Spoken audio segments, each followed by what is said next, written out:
What would you do if the person serving you coffee and peanuts on your flight was actually a trained military pilot with more combat experience than most Air Force commanders? What if that same person, dressed in a crisp flight attendant uniform, became the only thing standing between you and certain death when armed hijackers took control of your plane? This isn't the plot of a Hollywood thriller. This is the incredible true story of Sarah Martinez, a former Navy fighter pilot who traded her cockpit for a service card, only to find herself thrust back into aerial combat in the most unexpected way possible. When Flight 447 was hijacked over the Pacific Ocean, the terrorists thought they had complete control. They had no idea that their biggest threat wasn't the ground control or military interceptors racing to catch them. Their biggest threat was walking down the aisle in a blue uniform, asking if anyone needed extra pillows. What happened next defied every rule of aviation, challenged every assumption about hijackings, and proved that sometimes the most ordinary-looking person in the room might just be the most extraordinary. This is a story of split-second decisions, impossible odds, and one woman's refusal to let evil win, even when it meant risking everything she had worked for. The hijackers thought they were in control. They were about to learn how wrong they could be. Sarah Martinez adjusted her flight attendant scarf for the third time that morning, checking her reflection in the small mirror of the Boeing 777's galley. At 34, she had been walking these narrow aisles for almost 2 years now, serving drinks and demonstrating safety procedures to passengers who rarely paid attention. But what those passengers didn't know, what even most of her crew members didn't know, was that before she started pushing beverage carts through cramped airplane cabins, Sarah had been pushing the limits of physics in an F/18 Super Hornet. Lieutenant Commander Sarah Martinez had spent 12 years in the Navy, 8 of them as a fighter pilot. She had flown combat missions over 3 different war zones, logged over 3,000 hours in military aircraft, and earned decorations for valor that most people only read about in history books. Her call sign had been Phoenix because of her uncanny ability to pull her aircraft out of seemingly impossible situations. Other pilots used to joke that she could make a brick fly if she put her mind to it. But that was before the accident that changed everything. It wasn't even her fault. During a routine training exercise, another pilot had lost control of his aircraft and clipped Sarah's wing. The collision sent her Super Hornet into a violent spin at 15,000 feet. Most pilots would have ejected immediately, but Sarah fought for control, managing to stabilize the aircraft just enough to attempt a landing. She saved a multi-million-dollar fighter jet and probably prevented it from crashing into a populated area, but the stress fractures in her spine from the hard landing ended her military flying career. The doctor said she could still fly, but not in high-performance military aircraft. The physical demands of pulling G-forces and the constant stress of combat maneuvers were too much for her injured back. So Sarah faced a choice that millions of military veterans face every year. How do you transition from a life of purpose and adrenaline to something that feels ordinary? For Sarah, the answer had been commercial aviation. She could have gone straight to pilot training with the airlines, but her medical records from the accident made that path more complicated. Flight attendant training was faster, and it kept her in the sky. It wasn't flying, but it was the closest thing to it. She told herself it was temporary, just until she figured out her next move. That was 2 years ago. Now, as Flight 447 prepared for takeoff from Los Angeles International Airport bound for Tokyo, Sarah went through her familiar routine. She checked the safety equipment, reviewed the passenger manifest, and helped passengers stow their carry-on luggage. It was a long flight, nearly 11 hours, and the 777 was packed with 287 passengers and 14 crew members. Among the passengers were the usual mix of business travelers, tourists, and families. Sarah noticed a group of 4 men traveling together, seated in different sections of the aircraft. Something about them felt off to her trained military instincts, but she couldn't quite put her finger on what it was. They were polite, well-dressed, and had proper documentation. One was in first class, one in business, and 2 in economy. It wasn't unusual for people traveling together to have different ticket classes, but something about their body language, the way they avoided eye contact with each other while clearly being aware of each other's presence, triggered her situational awareness. Sarah had learned long ago to trust her instincts. In combat, the difference between coming home alive and not coming home at all often came down to noticing things that seemed slightly wrong. But this was commercial aviation, not a war zone. These men had passed through multiple security checkpoints. They had been screened, their luggage had been examined, and they were on a routine commercial flight.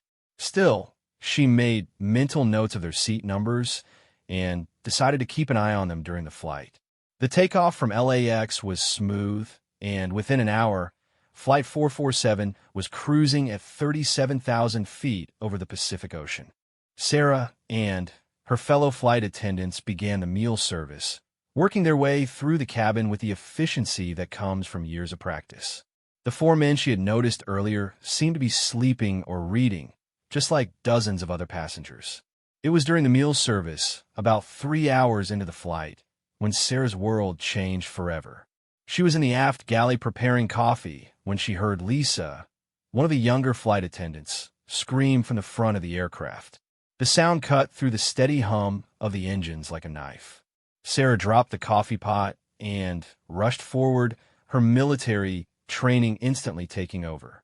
What she saw when she reached the first-class cabin made her blood run cold. One of the four men she had been watching was standing in the aisle, holding what appeared to be a ceramic knife to the throat of Captain Reynolds, the flight's pilot. The man's accomplice had a similar weapon pressed against the neck of First Officer Chun. Two other passengers, elderly tourists who had been sitting nearby, were huddled in their seats, terror written across their faces. "Nobody move," the man holding Captain Reynolds said in accented English.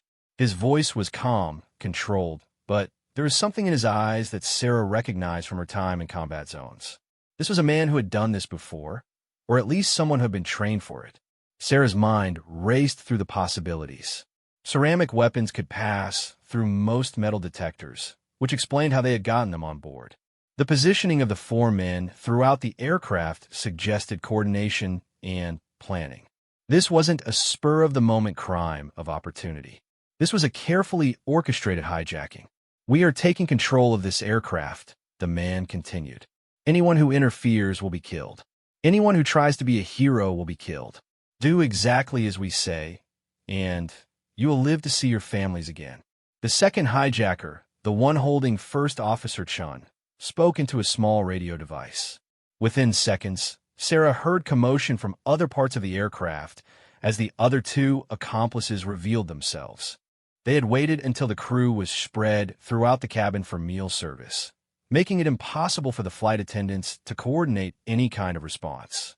Sarah found herself in an impossible situation. Her every instinct told her to fight, to use her military training to try to stop these men. But she was outnumbered, they were armed, and any sudden movement could result in the deaths of the pilots or passengers. More importantly, she was no longer Lieutenant Commander Martinez. She was just a flight attendant, and flight attendants were trained to comply with hijacker demands to minimize loss of life. But as she watched the terror in the passengers' faces, as she saw the calculating look in the hijackers' eyes, Sarah realized that compliance might not be enough. These men had a plan, and she doubted that plan included letting anyone walk away alive. The lead hijacker forced Captain Reynolds toward the cockpit door. "Open it," he commanded. Captain Reynolds, a veteran pilot with 23 years of experience, looked back at his crew and passengers with an expression of helpless rage. He had no choice. The cockpit door, reinforced after September 11th, was designed to keep hijackers out, but it couldn't protect against hijackers who already had control of the pilots. As the cockpit door opened, Sarah caught a glimpse of the sophisticated avionics and flight controls of the Boeing 777. She had never flown this particular aircraft type, but she understood the basic principles of aviation well enough to know that whoever was about to take control of this plane wasn't planning a simple diversion to a new destination. The hijacker pushed Captain Reynolds into the cockpit and followed him inside, leaving his accomplice to guard First Officer Chun in the cabin. Through the open door, Sarah could hear muffled conversation and what sounded like the hijacker giving orders about changing the flight's course. Then, she heard something that made her stomach drop. The distinctive sound of the aircraft's transponder being turned off. When an aircraft's transponder is disabled, it essentially disappears from air traffic control radar. The plane becomes a ghost, invisible to the tracking systems that monitor thousands of flights every day. Sarah had learned about transponder operations during her military training, and she knew that turning it off was not something done for innocent reasons. These hijackers weren't planning to land somewhere and make demands. They were planning something much worse. As this realization hit her, Sarah made a decision that would change everything. She began to slowly move through the cabin, ostensibly checking on passengers and trying to calm them down, but actually conducting reconnaissance. She needed to understand exactly what she was dealing with. How many hijackers, what weapons they had, how they were positioned, and what their plan might be. What she discovered over the next 30 minutes was even worse than she had feared. The hijackers had taken control of not just the pilots, but the entire navigation system of the aircraft. One of them, who seemed to have significant aviation knowledge, was reprogramming the flight management computer. They weren't just hijacking the plane, they were turning it into a guided missile. And Sarah realized that she might be the only person on board with the knowledge and skills to stop them. The next hour felt like the longest of Sarah's life. She moved through the cabin with the careful precision of someone conducting a military reconnaissance mission. But she had to do it while maintaining the appearance of a frightened flight attendant trying to comfort passengers. Every gesture had to be calculated. Every movement had to appear natural, because she knew the hijackers were watching. Through her observations, Sarah built a mental picture of what she was dealing with. The four hijackers were clearly professionals. They had positioned themselves strategically throughout the aircraft, with overlapping fields of view that made it nearly impossible for passengers or crew to coordinate any resistance. Their communication was minimal but efficient, conducted through small radio devices that they kept hidden beneath their clothing. The leader, who had taken control of the cockpit, appeared to be the most skilled. Through the open cockpit door, Sarah could see him manipulating the flight controls with a familiarity that suggested significant aviation training. He wasn't just someone who had learned to fly from a flight simulator. This was someone who understood complex aircraft systems. The hijacker guarding First Officer Chun in the first-class cabin was equally professional. He maintained constant visual contact with both the cockpit and the main cabin, positioning himself where he could respond quickly to any threat. His weapon, the ceramic knife, was held in a way that showed training in close-quarters combat. The two hijackers in the main cabin were controlling nearly 250 passengers with remarkable efficiency. One patrolled the aisles constantly, while the other remained stationary, but positioned where he could see the emergency exits. They had clearly studied the layout of the Boeing 777 and knew exactly how to maintain control of such a large space with minimal resources. But Sarah also noticed something that gave her hope. The hijackers were confident, perhaps overconfident. They saw the passengers and crew as sheep to be managed, not as potential threats. They had no idea that one of the people walking among them carrying blankets and water had been trained to kill with their bare hands and could fly military aircraft in combat conditions. The challenge was figuring out how to use that advantage without getting anyone killed in the process. Sarah's first priority was communication. The hijackers had confiscated all cell phones and electronic devices from the passengers, but they had focused on the obvious threats. They hadn't considered that flight attendants might have ways to communicate that passengers didn't. During her military service, Sarah had learned that successful operations depended on intelligence and communication. She needed to understand exactly what the hijackers planned to do, and she needed to find a way to get information to people on the ground who could help. Her opportunity came when one of the passengers, an elderly woman in her 70s, began having what appeared to be a panic attack. The woman was hyperventilating and clutching her chest, and Her distress was causing other passengers to become agitated. The hijacker in the main cabin gestured for Sarah to handle the situation. Sarah knelt beside the woman, speaking in soothing tones while checking her pulse and breathing. But she was also listening carefully to the conversation happening in the cockpit, which was only about 20 feet away.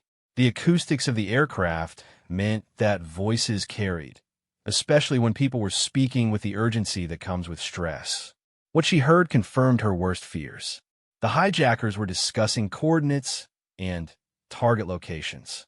They mentioned major population centers and what sounded like specific buildings or facilities. The aircraft had been turned toward the west coast of the United States, and based on the flight time calculation she overheard, they were planning to use the 777 as a weapon against a target in California. But Sarah also heard something else that gave her an idea. The hijacker in the cockpit was having trouble with some of the more advanced navigation systems of the Boeing 777. He understood basic flying, but the computerized flight management systems were more complex than he had anticipated.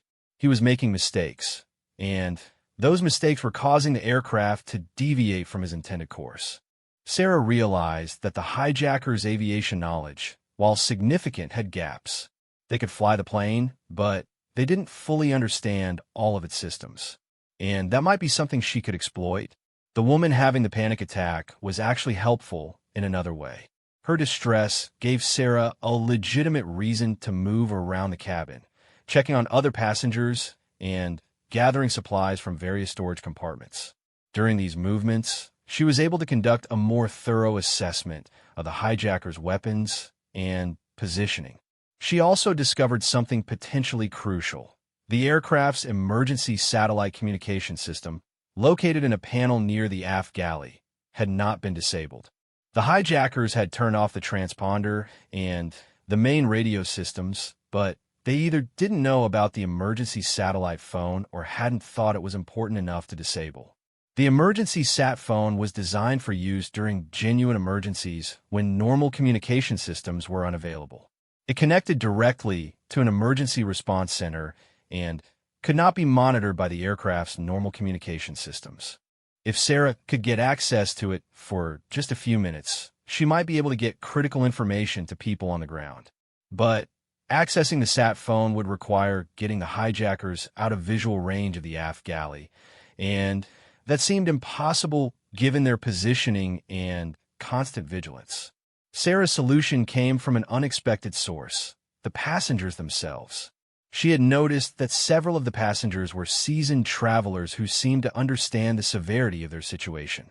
A group of businessmen who had been traveling together were quietly discussing their options, and Sarah could see that they were considering some kind of resistance.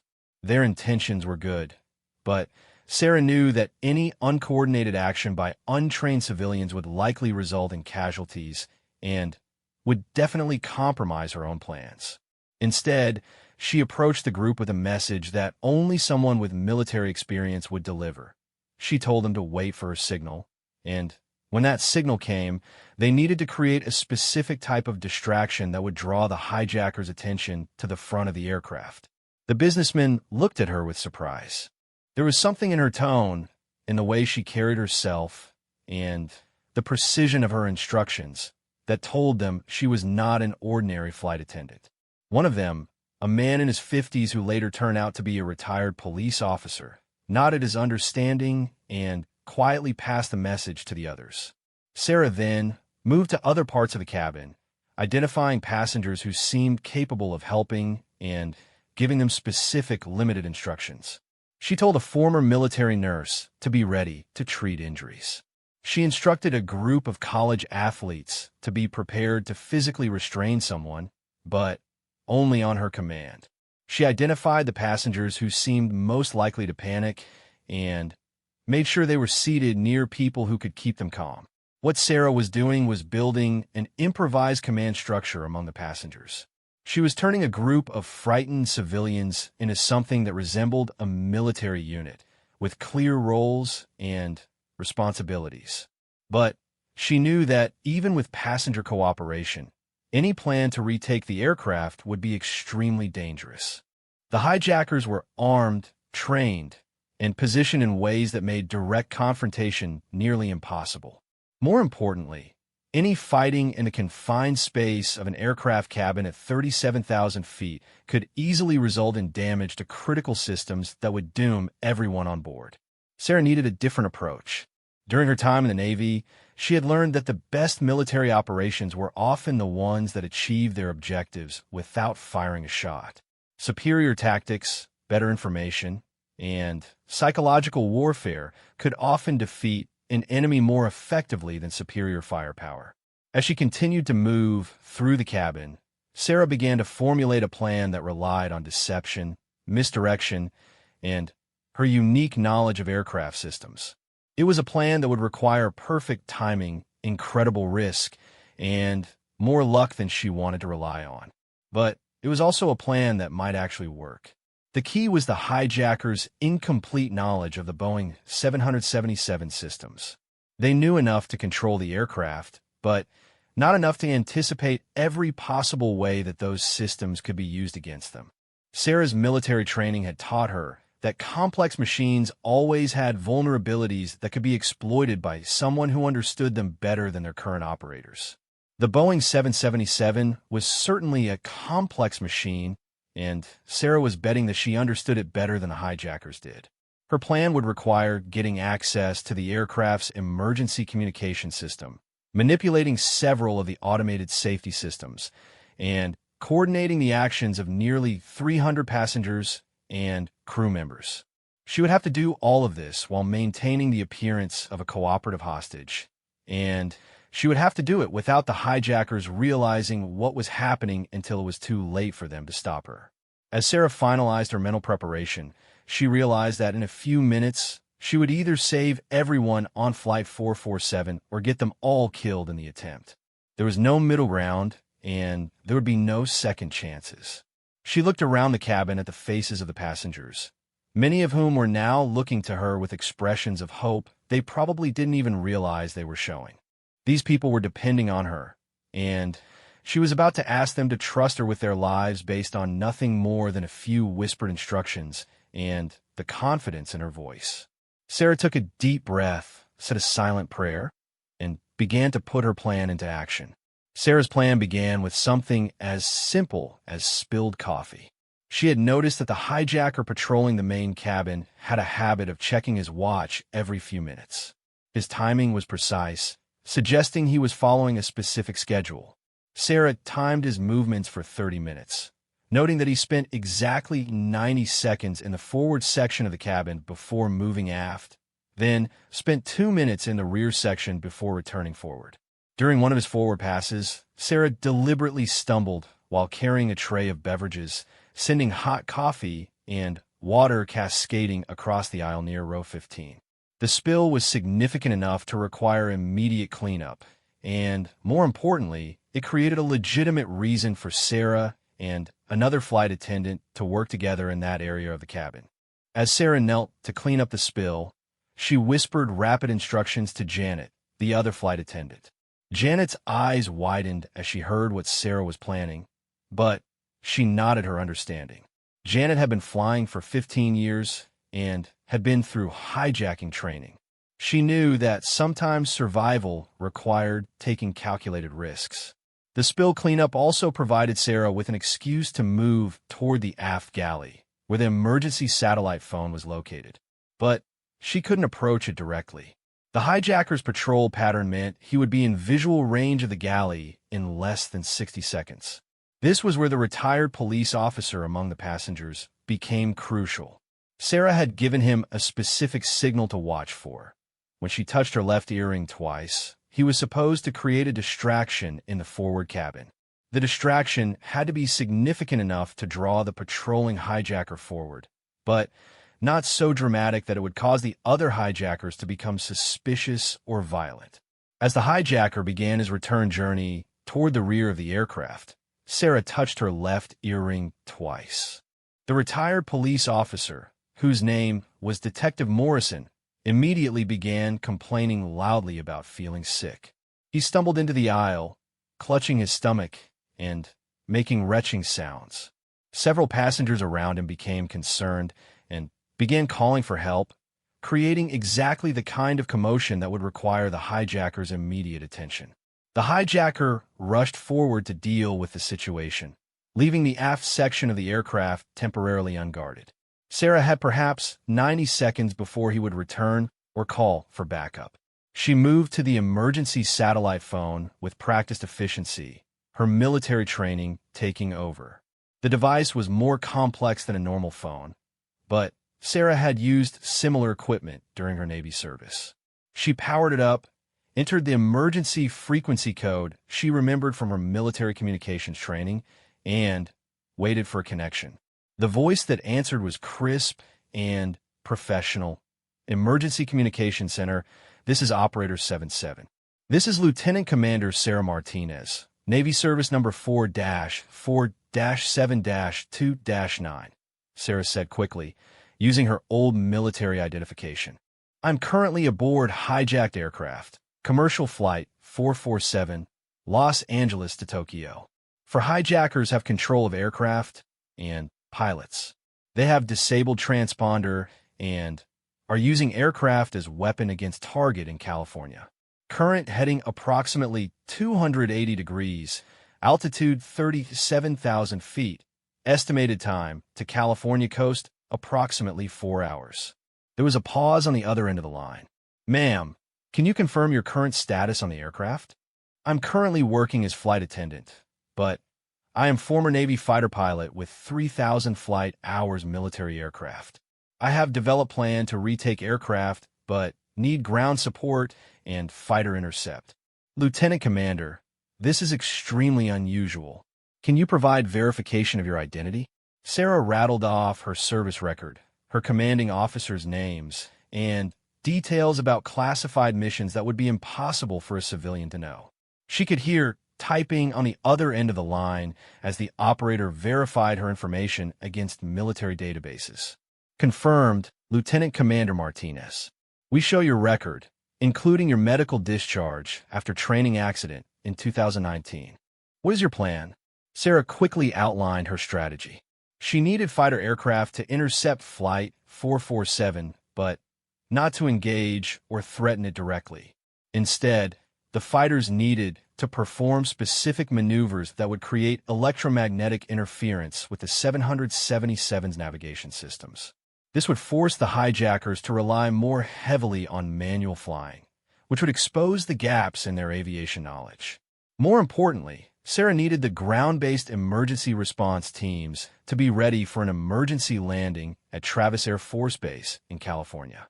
She was planning to retake control of the aircraft, but she would need a secure location to land it, and she would need medical teams standing by for casualties. Lieutenant Commander, what you're proposing is extremely risky. Are you certain you can execute this plan? Sarah looked around the aircraft at the faces of the passengers, many of whom were now watching her with expressions of hope mixed with terror. She thought about her military training, about the oath she had taken to protect American citizens, about the fact that these hijackers were planning to use this aircraft to kill thousands of innocent people. Affirmative, she said. I can execute this plan. Understood. Fighter intercept is being scrambled from Nellis Air Force Base. Estimated intercept time, 45 minutes. Travis Air Force Base is being notified and prepared for emergency landing. Lieutenant Commander, you are authorized to take whatever action necessary to protect the aircraft and passengers. Sarah felt a chill run down her spine. She had just been given authorization to essentially conduct a military operation aboard a civilian aircraft. The responsibility was enormous, but so was the alternative. She ended the call and quickly moved away from the satellite phone, returning to her cleanup duties just as the hijacker returned from dealing with Detective Morrison's illness. The hijacker glanced at her suspiciously, but seemed satisfied that she was simply doing her job. But now Sarah had a new problem. She had perhaps 40 minutes before the fighter intercept would begin, and she needed to use that time to prepare the passengers and crew for what was about to happen. The next phase of her plan required the cooperation of Captain Reynolds and First Officer Chun, but they were being held at knife point by the hijackers. Sarah needed to find a way to communicate with them without alerting their captors. Her solution came from an unexpected source: the aircraft's intercom system. The hijackers had taken control of the main communication systems, but they hadn't thought about the internal cabin communication network. Sarah knew that the Boeing 777 had multiple intercom channels, including one that connected directly to the cockpit and could not be monitored from the main cabin.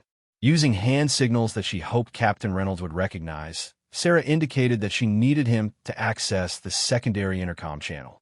Captain Reynolds, who had been watching Sarah's movements with growing interest, seemed to understand that she had some kind of plan.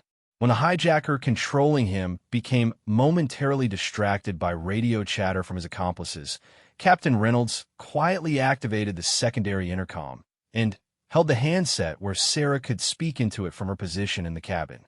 "Captain Reynolds, this is Sarah Martinez," she whispered into the intercom. "I am former Navy fighter pilot. I have contacted ground control and have authorization to retake this aircraft.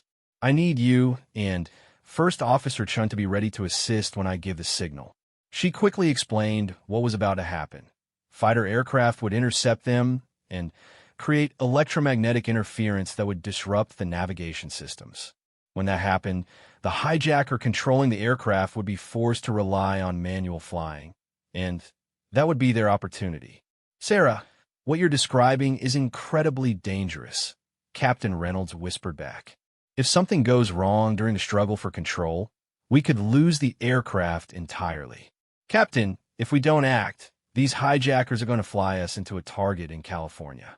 We're already dead unless we take back control." Captain Reynolds was quiet for a moment. Then he said, "What do you need us to do?" Sarah outlined the specific timing that would be required. When the electromagnetic interference began, the hijacker would likely become disoriented and frustrated with the malfunctioning systems. At that moment, Captain Reynolds needed to create a physical distraction that would give Sarah the opportunity to enter the cockpit and take control of the aircraft. "Sarah, you've never flown a 777 before. Even with your military experience, landing a commercial aircraft this size is completely different from anything you've trained for. Captain, with all due respect, I've landed damaged military aircraft in combat conditions. I've conducted aerial refueling in turbulence that would ground commercial flights. I've flown formation maneuvers 6 inches off the wingtips of other aircraft traveling at 500 miles per hour. I can land this airplane." There was conviction in Sarah's voice that came from years of military training and combat experience. Captain Reynolds heard it, and more importantly, he believed it. "All right, Lieutenant Commander. We're trusting you with our lives." "Yes, sir. You won't regret it." Sarah disconnected the intercom and began the final phase of her preparation. She moved through the cabin one more time, making final adjustments to her improvised command structure among the passengers. She identified the strongest and most capable passengers and positioned them near the hijackers. She made sure the flight attendants understood their roles during the coming chaos. She prepared medical supplies for the injuries that would inevitably occur during the struggle for control of the aircraft. And then, as she looked out the window and saw the sun beginning to set over the Pacific Ocean, Sarah saw something that made her heart race. 2 small specks in the distance that were growing larger by the second. The fighter aircraft had arrived. In a few minutes, Flight 447 would become a battleground, and Sarah Martinez would have to prove that she really was the combat pilot she claimed to be. The lives of 301 people were depending on her skills, her training, and her ability to do something that no flight attendant in history had ever done before. She was about to hijack an aircraft back from hijackers. The first sign that something was wrong came when the aircraft's navigation screens began flickering erratically. Sarah watched through the open cockpit door as the hijacker controlling the plane began frantically pressing buttons, trying to stabilize systems that were suddenly malfunctioning for no apparent reason. The electromagnetic interference from the fighter aircraft was working exactly as Sarah had hoped. The precise electronic signals being broadcast by the military jets were designed to disrupt specific frequencies used by the Boeing 777's flight management computers without affecting the critical systems needed for flight safety. It was a delicate operation that required the fighter pilots to maintain exact positioning relative to the commercial aircraft while broadcasting electromagnetic pulses at precisely calibrated intervals. From the hijacker's perspective, it appeared as though the aircraft's sophisticated navigation system was experiencing multiple failures simultaneously. The GPS display showed conflicting positions, the autopilot kept disconnecting, and the flight management computer was giving error messages that made no sense. "What is happening?" the hijacker shouted in his native language to his accomplice, who was guarding First Officer Chun. "The systems are failing." Sarah knew that this was her moment. The hijacker was focused entirely on trying to regain control of the aircraft's navigation system, and his frustration was making him careless. She could see that he had loosened his grip on the knife he was holding against Captain Reynolds' neck. She moved toward the cockpit, ostensibly to check on the pilot's well-being, but actually to get within striking distance of the hijacker. Her military training had included extensive hand-to-hand combat instruction, and she knew exactly how to disarm someone holding a blade. But just as she reached the cockpit entrance, the hijacker's accomplice noticed her approach and shouted a warning. The hijacker spun around, raising his knife defensively, and Sarah realized that her element of surprise was gone. What happened next unfolded in seconds, but felt like hours. Sarah lunged forward, grabbing the hijacker's wrist with both hands to control the knife. Her military training took over, and she twisted his arm in a specific way that she had practiced thousands of times in combat training. The hijacker was strong and well-trained, but Sarah had two advantages. She knew exactly what she was doing, and she was fighting for the lives of everyone on the aircraft. Captain Reynolds, seeing his opportunity, threw himself backward against his captor, breaking free and grabbing for the aircraft's controls. First Officer Chun did the same, using his technical knowledge of the aircraft to quickly begin stabilizing the flight systems. But the fight was far from over. The hijacker's accomplice in the first-class cabin rushed toward the cockpit, and Sarah could hear shouting from a main cabin as the other two hijackers realized that their plan was falling apart. Detective Morrison and the group of businessmen that Sarah had briefed earlier sprang into action. They had been positioned throughout the cabin specifically to deal with this moment, and their coordinated response was more effective than the hijackers had anticipated. These weren't panicked civilians acting randomly. They were organized individuals following a specific plan. The hijacker in the main cabin found himself surrounded by passengers who seemed to know exactly what they were doing. Detective Morrison, despite being in his 50s, tackled the hijacker with the precision of someone who had spent decades dealing with dangerous criminals. The group of college athletes that Sarah had identified earlier formed a human wall to protect other passengers from the violence. But it was in the cockpit where the most critical battle was being fought. Sarah was locked in hand-to-hand combat with a trained terrorist, while Captain Reynolds and First Officer Chun were desperately trying to regain control of an aircraft that was traveling at 500 miles per hour at 37,000 feet. One mistake, one moment of inattention, and everyone on board would die. The hijacker was skilled, but Sarah had been trained by the United States Navy to fight for her life in situations where failure meant death. She used her knowledge of leverage and anatomy to gradually gain control of the struggle. When the hijacker tried to slash at her with a ceramic knife, she redirected his energy and used his own momentum to slam his arm against the cockpit doorframe. The knife clattered to the floor, and Sarah immediately followed up with a strike to the hijacker's solar plexus that dropped him to his knees, gasping for breath. "I've got him," she shouted to Captain Reynolds, who was still struggling with the aircraft controls. But even with the primary hijacker neutralized, the situation was far from resolved. The electromagnetic interference had stopped, but the aircraft's navigation systems were still showing errors from the disruption. Worse, the flight path had been altered during the struggle, and they were now heading directly toward a mountain range in Central California.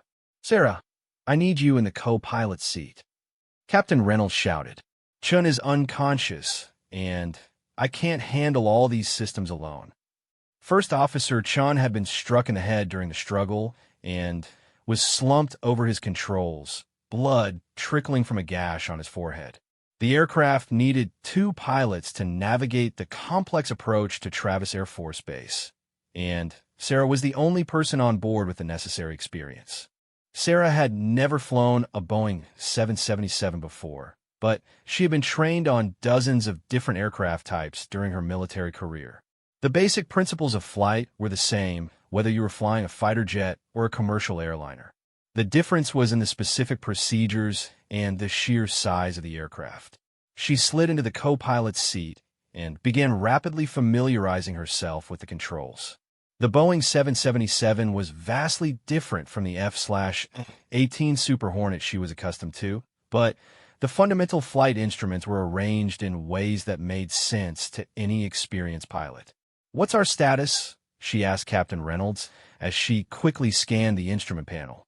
"We're about 200 miles from Travis Air Force Base, but we're too high and too fast for a normal approach.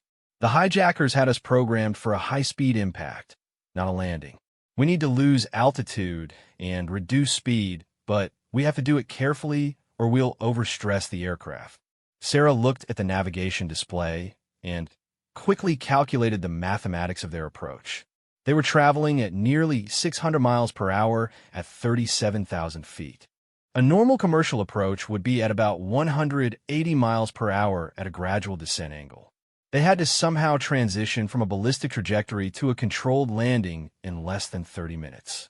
"Captain, I recommend we begin an emergency descent immediately. Pull the engines back to idle and extend the speed brakes. We need to get down to 10,000 feet as quickly as possible." Captain Reynolds looked at her with surprise.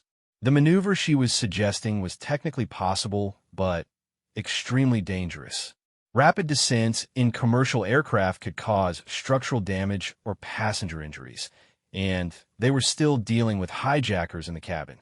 "Sarah, that's going to terrify the passengers, and we don't know if the hijackers are fully neutralized.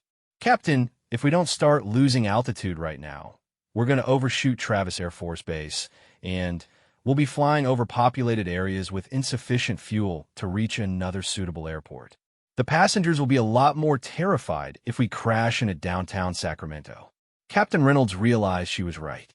He pulled the throttles back to idle and activated the aircraft's speed brakes, causing the 777 to begin a rapid descent that pressed everyone on board against their seatbelts.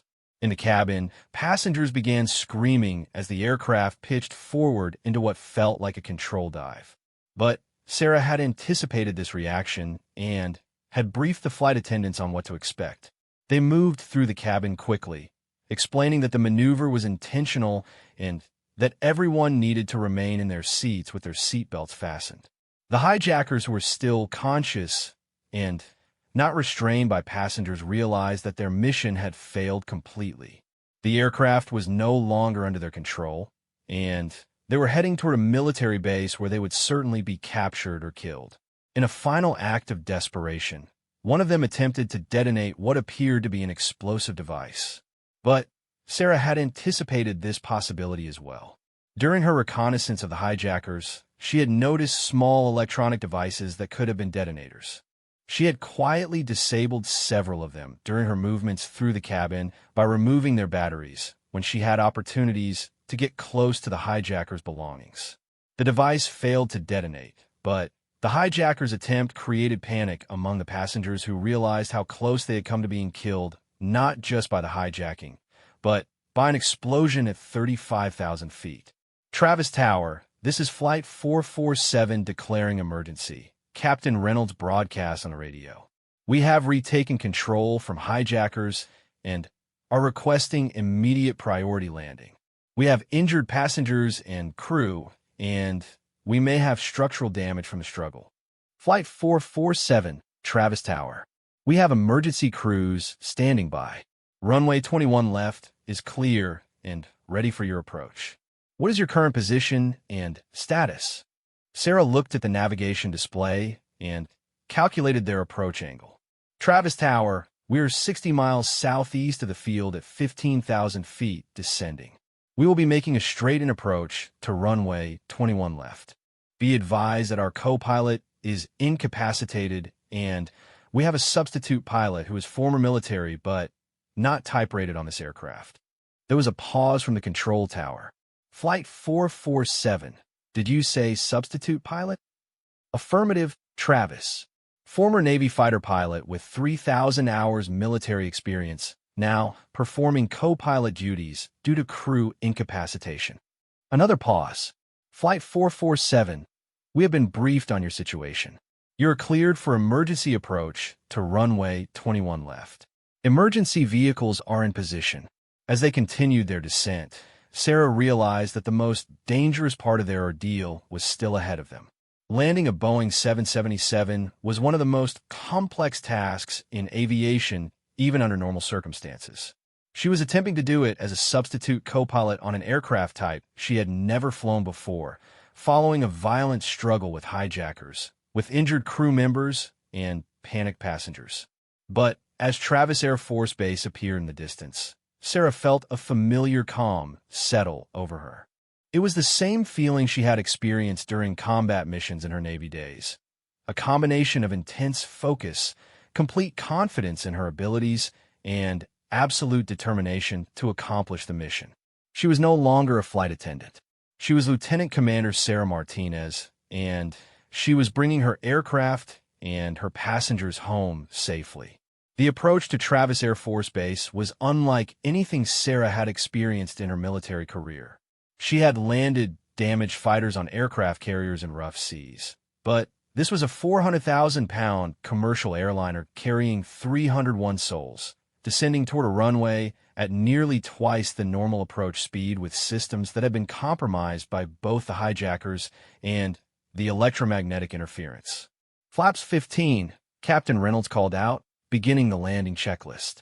Sarah responded immediately, her hands finding the flap controls with the muscle memory of someone who had performed thousands of pre-landing procedures. The Boeing 777's flaps extended with a mechanical whir, creating additional lift and allowing the aircraft to maintain control at slower speeds. Gear down, Captain Reynolds continued.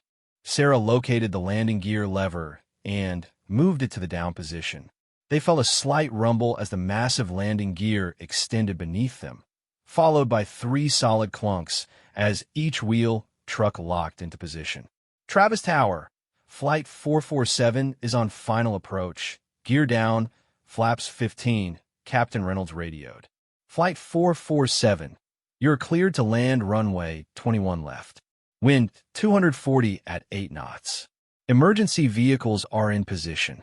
Through the cockpit windows, Sarah could see the long runway of Travis Air Force Base stretching out ahead of them. Fire trucks and ambulances were lined up along the runway edges, their emergency lights flashing in the late afternoon sun. Military personnel were visible at various positions around the airfield, prepared for whatever condition the aircraft might be in when it landed. But as they descended through 1,000 feet, Sarah noticed a problem with their approach angle. "Captain, we're coming in too steep and too fast," she said, monitoring the approach instruments. "At this angle, we're going to hit the runway too hard. We need to reduce our descent rate." Captain Reynolds looked at the instruments and realized she was right. The stress of the hijacking and the emergency descent had affected his judgment, and he was flying an approach that could result in a hard landing or even a crash. "What do you recommend?" he asked, trusting Sarah's military experience with challenging approaches. "Increase power slightly and shallow the descent. We'll use more runway, but we'll have a safer touchdown." Captain Reynolds followed her guidance, adding power and adjusting the aircraft's attitude. The approach became more stable, but they were now committed to a landing that would use nearly the entire length of the 11,000-foot runway. In the cabin, passengers gripped their armrests as they felt the aircraft descending. The flight attendants had done an excellent job of keeping everyone informed about what was happening, but there was still an undercurrent of fear among people who had just lived through a hijacking and were now facing what they knew was going to be an emergency landing.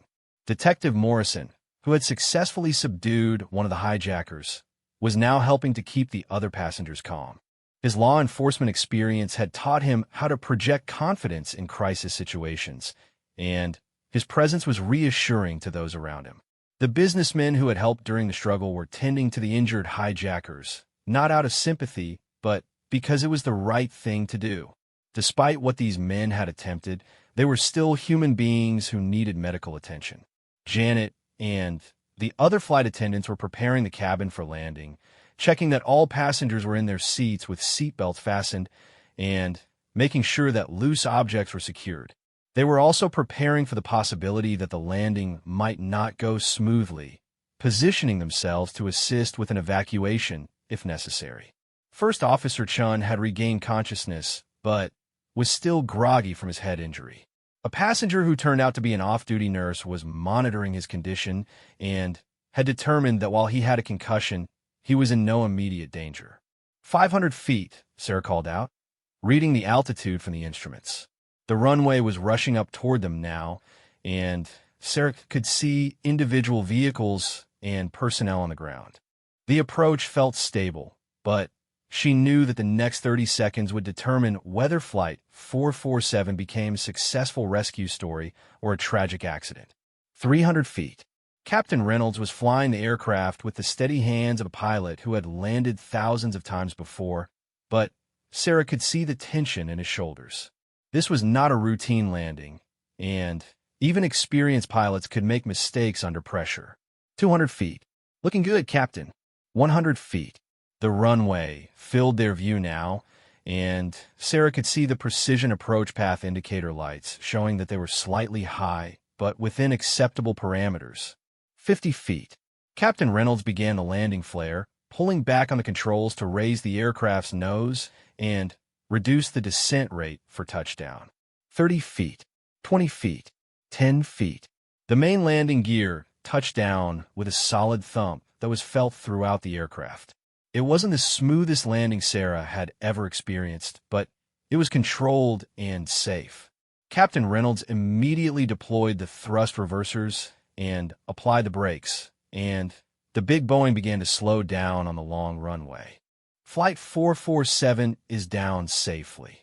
Captain Reynolds radioed to the tower, and Sarah could hear the relief in his voice. Flight 447, congratulations on an outstanding job. Taxi to the ramp area where emergency personnel are waiting. As the aircraft slowed to taxi speed, Sarah felt a wave of exhaustion wash over her. The adrenaline that had sustained her through the hijacking and the emergency landing was beginning to wear off, and she was starting to realize the magnitude of what had just happened.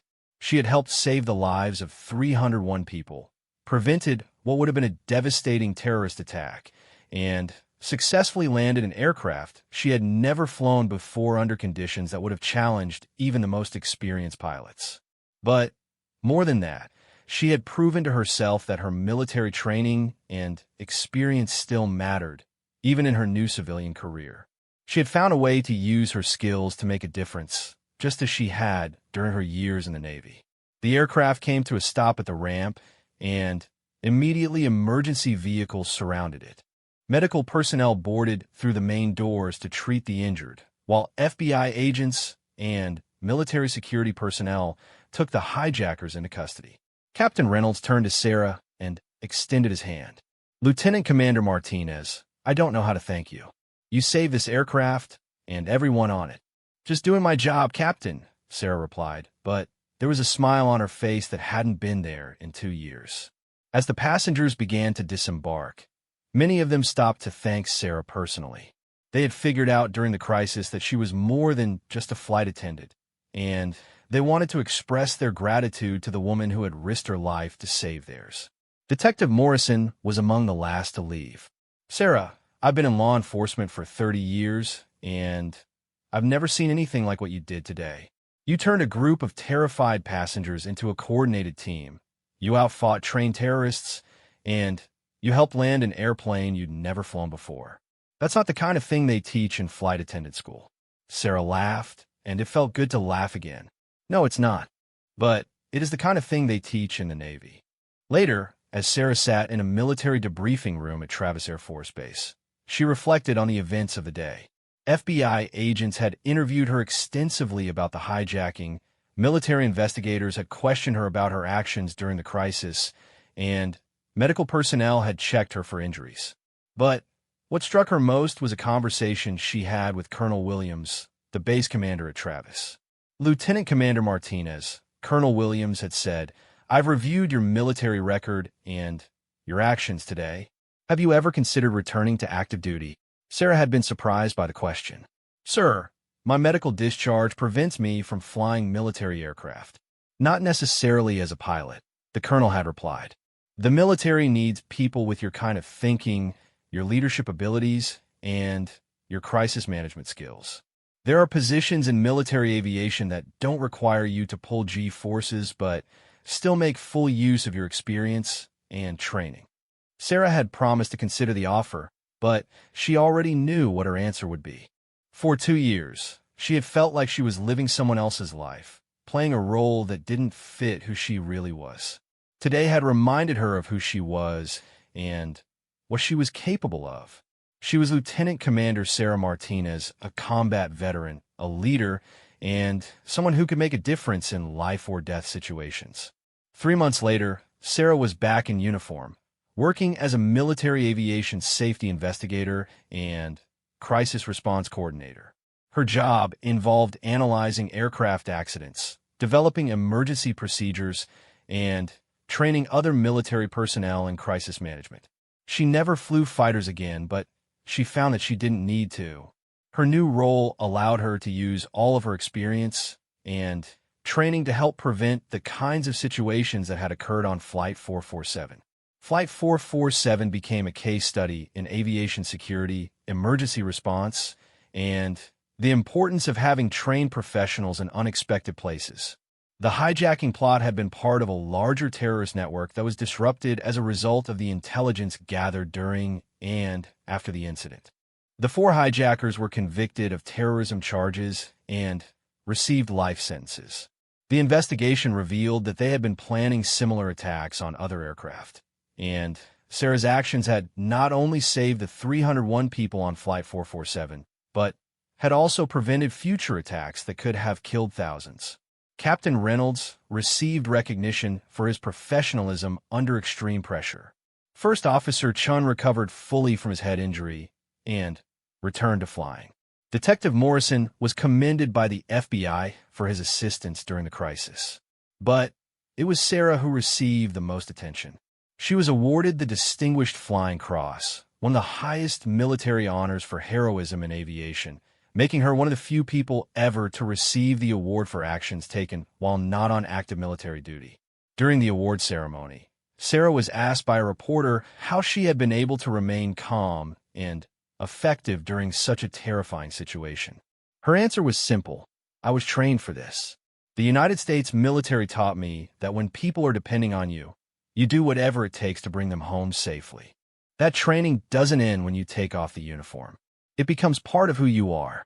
Years later, when people asked Sarah about her most memorable flight as a flight attendant, she would smile and say, "It was the one where I remembered that I'm not really a flight attendant.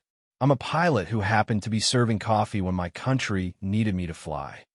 The story of Flight 447 became more than just a tale of heroism and quick thinking.